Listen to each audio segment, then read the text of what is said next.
Hi, so I hope everybody's well today. In this video we're going to be looking at finding the gradient, midpoint and length of a line. Okay, the gradient of a line. Now the gradient of the line tells you how steep our line is, and you should know that if the gradient is like this, we have a positive gradient, like this a negative gradient, and when it's flat the gradient is 0. Now we find the gradient from the change in y over the change in x. And we can find our change by just sort of imagining two little points on our line, drawing a little triangle in, and we can see the change in y is the difference between y1 and y2, and we find the difference between those two numbers by doing y2 take away y1. And then the change in x, again, we want to go from x1 to x2, so its change is found by taking x2 minus x1.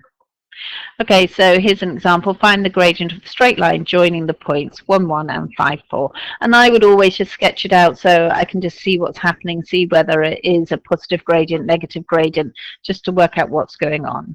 So I want to find the change in y. So how much has y changed? It's gone from 1 to 4, so the change is 3, or you can 4 take away 1 gives you 3.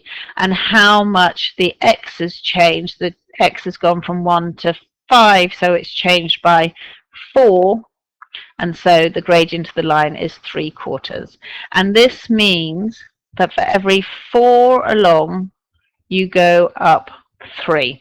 So for every 4 change in x, you get a 3 change in y. Okay, the length of a straight line joining 2 points A and B. So we're looking at finding the length between these 2 points, and we can just do that by Pythagoras. A squared plus b squared equals c squared.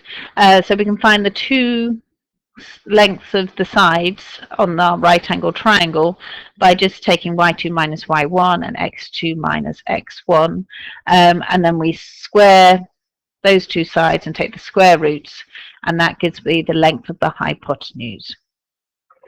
Okay, so using the same little triangle, we want the length between the 2 points. So we worked out already that this side is 3 and this side is 4.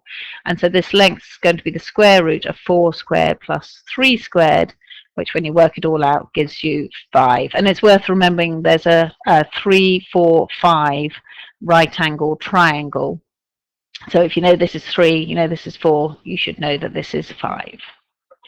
Okay, then to find the midpoint of the line. Now the midpoint is halfway along the line, which is also halfway along the sides. And you can find this midpoint, this halfway position, by just taking the average. So this time you add rather than subtract. Add the 2 x coordinates and divide by 2, and you add the 2 y coordinates and divide by 2. And so the midpoint has the coordinates x1 plus x2 over 2. And y1 plus y2 over 2. Okay, so find the midpoint of our same triangle. So on the x coordinates, I'm going to add 1 and 5, gives me 6, divided by 2 gives me 3, so that would be at 3. And if I look at this, I think that seems about right. The 3 is midway between 1 and 5.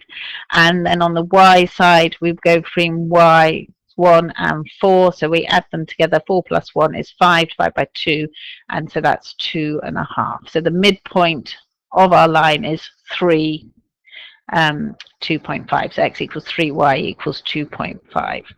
Okay, I hope that's helpful. Bye.